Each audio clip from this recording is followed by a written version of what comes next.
Madame, Monsieur, bonjour et bienvenue pour ce nouveau dimanche en politique. Il y a tout juste un an, la collision entre un autocar et un camion sur la commune de Puisseguin en Gironde faisait 43 morts. Alors au-delà de ce drame qui a bouleversé les Français, il y a chaque jour des anonymes victimes de la route. Première cause de mortalité chez les jeunes, première cause de mortalité au travail. Face à ce fléau, les pouvoirs publics qui ont décrété la sécurité routière comme grande cause nationale ont-ils failli?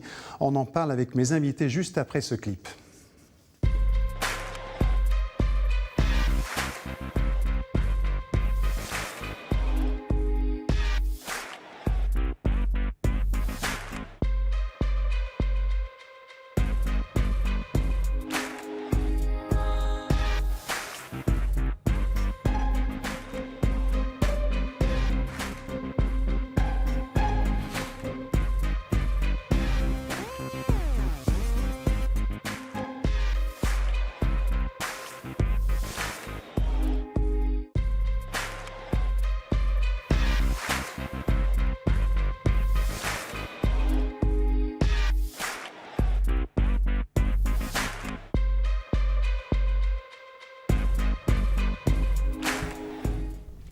Alors Florent Baudier, bonjour, merci d'être sur ce plateau. Je rappelle que vous êtes le député de la 10e circonscription de Gironde. Vous serez d'ailleurs tout à l'heure auprès des familles de victimes pour cette journée de commémoration.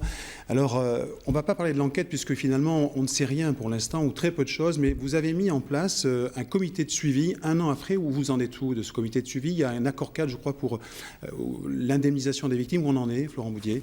Oui, on ne peut pas parler de l'enquête judiciaire. Par contre, on peut parler de ce que j'avais souhaité, et j'avais d'ailleurs alerté le préfet dès le départ, le ministre des Transports aussi, c'est que l'on soit très attentif à la façon d'accompagner les familles de victimes. Première chose qui a été faite dans les 48 heures après l'accident, c'est la nomination d'un coordonnateur national qui est l'interface entre les familles de victimes, le collectif des familles de victimes qui est présidé par Michel Vigier, les différents services, des assureurs au service de l'État. Première chose, et ensuite un comité de suivi qui permet de réunir chacun autour de la table, y compris d'ailleurs les conseils des familles de victimes, les avocats, et qui ont permis d'avancer sur l'élaboration d'un accord cadre d'indemnisation des victimes qui a été signé au mois de juin dernier par la secrétaire d'État Juliette Méadel. 13 millions d'euros pour 500 proches directs ou indirects des victimes. C'est un montant assez important. Et surtout, une innovation dans le contenu même de cet accord cadre, c'est que pour la première fois, on prend en considération l'angoisse qui a pu être ressentie par les victimes elles-mêmes, directes, vu les circonstances de l'accident, et ce que l'on appelle aussi le délai d'attente des familles, lié en particulier à l'identification des victimes qui a pu être longue dans certains cas. Alors on va, si vous le permettez, aller en duplex de Paris où nous attend Chantal Perrichon. Vous m'entendez? Bonjour Chantal Perrichon, je rappelle que vous êtes la présidente de la Ligue contre les violences routières. Vous êtes également partie civile dans ce dossier. Est-ce que vous avez des informations justement sur l'enquête et qu'est-ce que vous attendez au fond de cette enquête? Donc donnez-nous quelques informations. Alors, je ne parlerai pas de l'enquête, bien évidemment, mais ce que je tiens à dire, c'est qu'au-delà de tout ce que nous avons ressenti comme effroi vis-à-vis des familles, enfin, qui ont vécu le plus terrible des drames, il nous a semblé absolument nécessaire de nous porter partie civile pour avoir finalement connaissance des causes de l'accident, établir les responsabilités et surtout, vous le savez, prendre les bonnes décisions pour éviter que ce type de drame ne se reproduise. Nous avons vécu dans le passé, il y a 33 ans, un drame qui était absolument aussi épouvantable que la France a encore en mémoire. Il s'agissait d'enfants qui avaient été carbonisés dans un accident. Et parce qu'il y a eu un choc pour notre pays, des mesures ont pu être prises pour éviter que ce drame ne se reproduise. Donc, bien sûr, toutes les interrogations existent. Vous savez très bien que lorsqu'il y a un ensemble, un complexe routier avec une cabine, une remorque et que cet ensemble se met en travers de la route, immédiatement les experts pensent à la vitesse parce que ces ensembles routiers ne peuvent pas aller au-delà de 60 km/h suivant les règles du code de la route. Malgré tout, bien d'autres éléments sont à prendre en considération. Nous le savons, l'infrastructure. Nous demandons dans notre pays depuis longtemps maintenant, nous l'avons demandé au président de la République, un audit de l'infrastructure, car nous savons que sur le type de voie considérée, sur ce lieu précis, il n'y avait pas eu spécialement d'accident. Il ne s'agissait pas de ce qu'on appelle abusivement maintenant les points noirs, mais ce sont des itinéraires qui sont dangereux parce qu'il n'y a pas de séparateur médian et nous savons effectivement que cela peut être accidentogène. Donc, on reviendra avec vous dans un instant. Samuel Bouju, vous êtes vous le directeur de cabinet du préfet de la Gironde. On va parler de cette recrudescence des accidents avec des chiffres qui ont bondi pour le mois de septembre, des mauvais chiffres au fond. Mais juste pour le contexte, il y a traditionnellement des périodes accidentogènes. On parle de la Toussaint, là c'est dans une période un peu juste pendant cette période. Comment est-ce qu'il y a une explication rationnelle? Alors, en matière de sécurité routière, il ne faut pas oublier qu'on parle de comportement individuel. On est sur une somme de comportements individuels, ce qui rend la matière particulièrement difficile. Et les politiques publiques qui sont mises en œuvre doivent influer sur les choix individuels lorsqu'on prend le volant. C'est le premier levier, c'est d'agir sur les comportements de chacun pour responsabiliser chacun, que chacun ait conscience que sa première sécurité, c'est lui-même. Oui, ça c'est le contexte général, mais pourquoi il y a des périodes qui sont plus accidentogènes, si j'ose dire? Par exemple, la Toussaint, on est en période de Toussaint, on sait que c'est une période où il y a des accidents plus qu'ailleurs. On est sur des périodes de relâchement. On sait que l'automne, pour les automobilistes, est une période plutôt accidentogène. On est après la rentrée scolaire, on a des phénomènes de fatigue qui interviennent. C'est l'entrée dans l'hiver également, avec des problèmes de luminosité, parfois des deux roues qui n'allument pas ou qui ne sont pas équipés des bons dispositifs de signalisation. À l'inverse, l'automne, vous avez une accidentologie très forte dans les véhicules deux roues motorisés, puisque c'est la sortie de l'hiver, on ressort la moto du garage, on a parfois perdu un peu l'habitude. On a des périodes comme ça qui sont critiques et qui sont liées aussi évidemment à la fréquentation sur les routes, au volume de fréquentation sur les routes. Alors, Laurence Usureau, vous êtes formatrice sécurité routière, vous encadrez des stages, on y reviendra d'ailleurs tout à l'heure sur ces stages, et vous vous appuyez beaucoup justement sur les retours d'expérience pour décortiquer un peu les scènes d'accident. Est-ce que vous diriez qu'il y a un contexte propice à l'accident ? Alors je crois qu'effectivement, nous, en matière d'analyste comportementale, on parle de construction d'accidents. C'est-à-dire que rien n'est anodin, c'est très contextuel et les usagers, malheureusement, construisent leur accident. On part du fait de toute façon que personne ne veut mourir sur la route et personne ne veut porter atteinte à la vie d'autrui. Ça, c'est un postulat qu'on connaît bien. Après, il y a cette réalité de 12 tués par jour en France. Et donc, l'analyse de cette réalité, c'est d'abord effectivement un système contextuel et une construction d'accidents.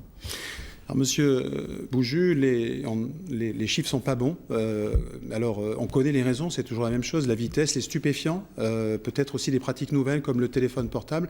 Alors au fond, qu'est-ce qu'il faut faire? Il faut être encore plus répressif, il faut abaisser les vitesses, être plus présent sur les routes. Comment il faut faire? Il faut amplifier les deux leviers traditionnels que nous avons. Madame en a parlé sur la prévention, sur la sensibilisation. Déjà, beaucoup d'actions sont faites avec les associations, par l'État. Les élus nous soutiennent beaucoup auprès des établissements scolaires, plusieurs milliers de jeunes sensibilisés tous les ans. Et il y a bien sûr la prévention. La prévention, pourquoi? Parce qu'il faut sensibiliser chacun, responsabiliser chacun. On parle souvent de la peur du gendarme, la peur du radar. C'est un levier, on l'a constaté au fur et à mesure des 15 dernières années.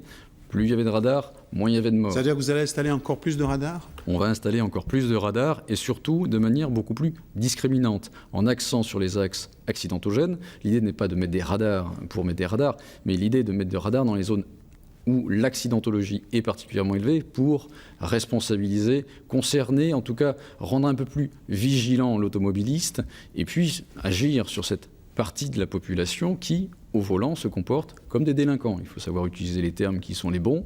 On a des personnes qui sont victimes de leur propre accident, en quelque sorte, ou de leur propre, parfois, inconscience, ou de tel et tel événement, tel aléa extérieur. On a encore une partie de la population, certes marginale, mais extrêmement dangereuse, qui a des comportements de délinquance routière. Sur ces personnes-là, il faut agir de manière extrêmement ferme. Madame Perrichon, vous avez entendu peut-être ce qu'a dit le directeur de cabinet du préfet. Il faut accentuer la répression, mais aussi la pédagogie, peut-être plus de radars, mettre des radars. Certains considèrent qu'on y met, que ce sont des caisses enregistreuses, ces radars. Vous avez une opinion assez critique à l'égard des pouvoirs publics. Dites-nous, précisez votre position. Alors, j'ai surtout une attitude critique envers ceux qui osent parler des radars tirelire, car comme le disait la personne précédente, à juste titre, si on veut influer sur les comportements et à court terme avoir des résultats très rapidement, il faut contrôler les comportements. D'où la nécessité d'avoir des radars, puisqu'on sait qu'à partir de 2002, ou plutôt la décision de mettre en place les radars, novembre 2003 vous en avez, et très vite baisse de l'accidentalité. Et nous savons que depuis 2002, 40 000 vies ont été sauvées, grâce notamment aux radars, mais bien sûr également amélioration de l'infrastructure et les véhicules. Donc il faut mettre des radars. Mais quand on nous dit que ce sont des tirelires, ce sont des gens qui n'ont aucune connaissance de la sécurité routière. Pourquoi ? Il faut rappeler que l'insécurité routière, ce que nous payons nous tous, ça a été réévalué très récemment, c'est 50 milliards d'euros. Je répète, 50 milliards d'euros. Et en ce qui concerne l'argent qui provient finalement des radars, nous sommes autour de 800 millions d'euros. Donc on voit bien que nous ne parlons pas des mêmes sommes.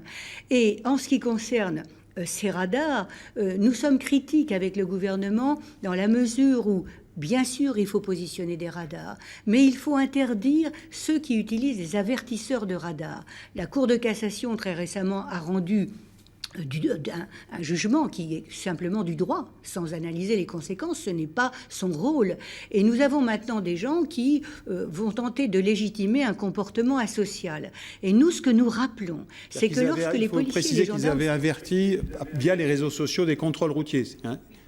Absolument. Ce que nous devons rappeler, c'est que lorsque les policiers et les gendarmes qui sont en effectif moindre, et nous savons tous pour quelles raisons, ils sont là pour l'alcool, ils sont là pour la vitesse, ils sont là parce qu'il y a eu un enlèvement d'enfants. Nous avons vu ces derniers jours à quel point c'est important que les présences de policiers et de gendarmes soient là. Mais ils sont également là lorsqu'il y a eu un attentat. Donc, autoriser des gens à avertir que les policiers et les gendarmes sont sur le bord de route, c'est affaiblir le contrôle. Et c'est se rendre complice finalement de gens qui vont faire que finalement il y a plus de délinquance possible. Et ça, nous ne l'acceptons pas.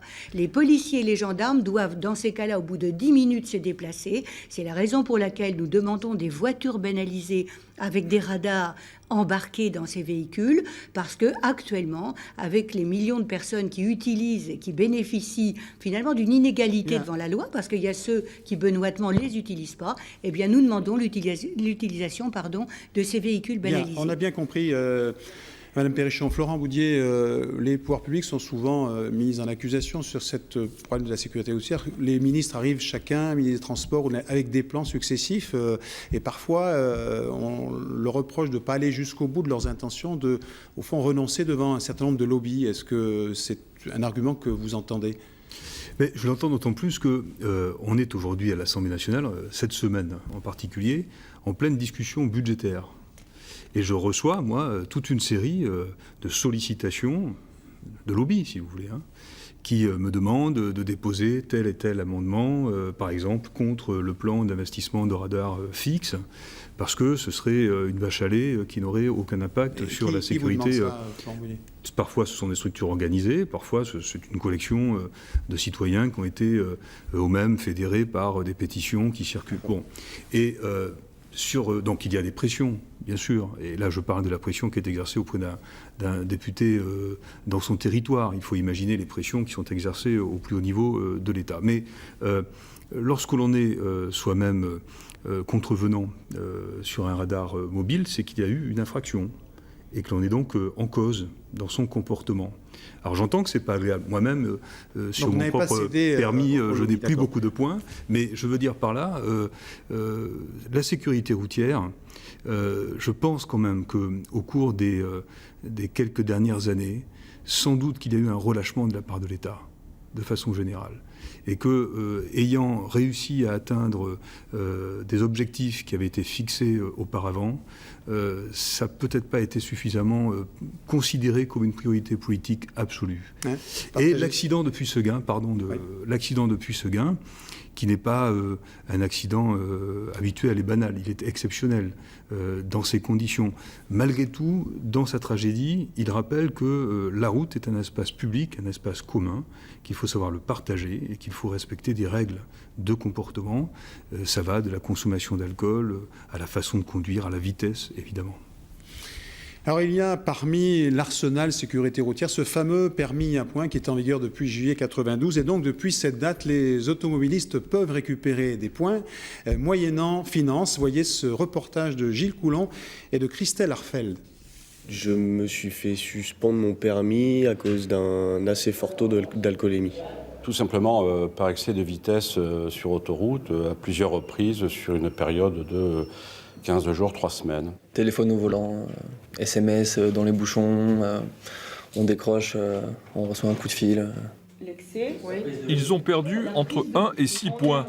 Pour reconstituer le capital, ces conducteurs participent à un stage de sensibilisation à la sécurité routière. Est-ce que vous percevez du risque là ? Durée du stage 2 jours, tarif 200 €. La formation est encadrée par une animatrice et une psychologue. Est-ce que la prise de risque, oui, le danger... 2 jours, ça ne change pas le comportement à 100% de la personne. Ce qui est intéressant, nous, c'est notre travail, c'est vraiment d'enclencher un raisonnement pour ensuite que ce déclenchement de raisonnement aboutisse à une modification comportementale.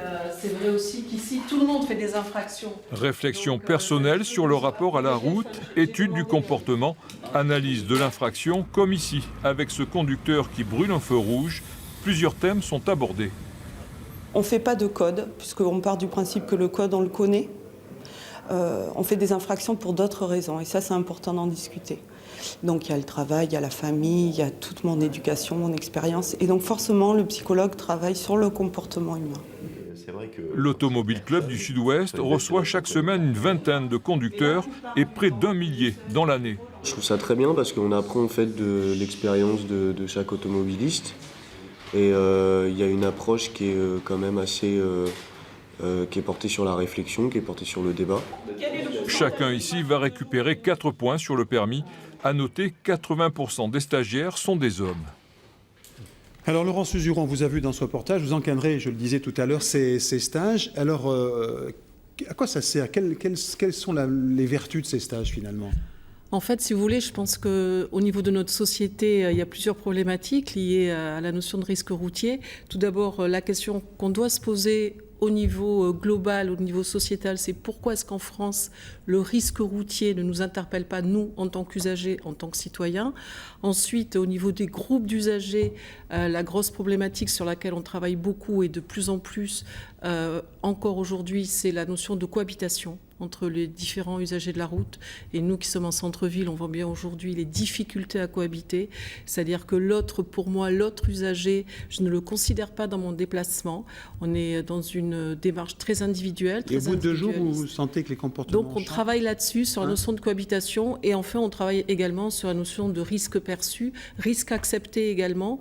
Et pourquoi est-ce que je m'engage dans une situation de conduite à risque, en fait ? Je crois qu'on ne travaille plus sur les excès de vitesse, les conduites en alcoolémie. Il faut travailler en amont. C'est-à-dire que pourquoi la personne se positionne dans cette démarche de risque. Voilà. C'est-à-dire que la décision, elle est bien en amont. Il y a des quêtes diverses, il y a des recherches diverses. Et là, nous, ce que l'on souhaite, c'est amener la personne sur le pourquoi. Pourquoi est-ce que je prends ce risque-là, quoi.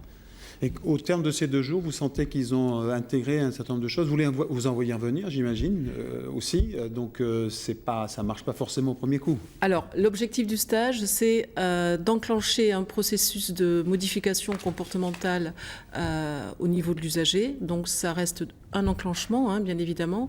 Après, il y a 2 choses au niveau du stage. Il y a l'aspect pédagogique et sa portée.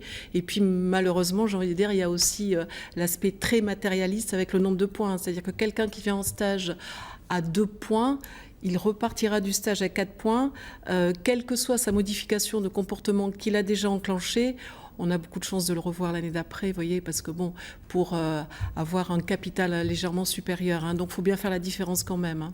Après, je crois que le stage, la portée pédagogique, et c'est bien nous, notre démarche aussi, c'est la prévention, c'est ça, c'est proposer une démarche pédagogique en espérant que la personne puisse se l'approprier et bien évidemment faire évoluer cette démarche-là. Alors, Monsieur Bouju, vous avez entendu tout à l'heure Mme Perrichon demander plus de radars embarqués. Quelles sont, au fond, les priorités, là, aujourd'hui, de l'État ? Tout d'abord, la sécurité routière reste une priorité, qui n'est pas supplantée par l'une ou par l'autre. C'est 1,5 point de PIB, le coût de l'insécurité en France au niveau de la sécurité routière, il faut le rappeler. D'où la multiplication des radars automatiques, des radars embarqués, qui ne sont pas perçus a priori, et qui permet justement de jouer sur cette perception du risque. Si je prends les chiffres, au 15 septembre 2015, c'était 39 000 constats d'infraction l'année dernière, donc. À la même date cette année, c'est plus de 80 000 constats d'infraction constatés par nos radars mobiles. Donc une augmentation extrêmement forte qui nous démontre la nécessité de toujours renforcer le message de prévention, mais également de poursuivre cette action de sanction pour créer aussi de l'incertitude chez le délinquant. Et Madame le soulignait, il faut dans les messages passés de prévention rappeler ce que Puy-Séguin nous rappelle cruellement, c'est l'onde de choc.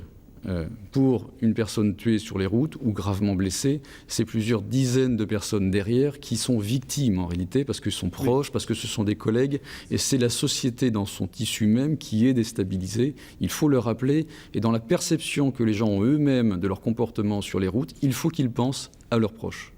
Un mot, Madame Perrichon, avant de vous laisser. Vous avez entendu, il y a un consensus là sur ce problème de sécurité routière.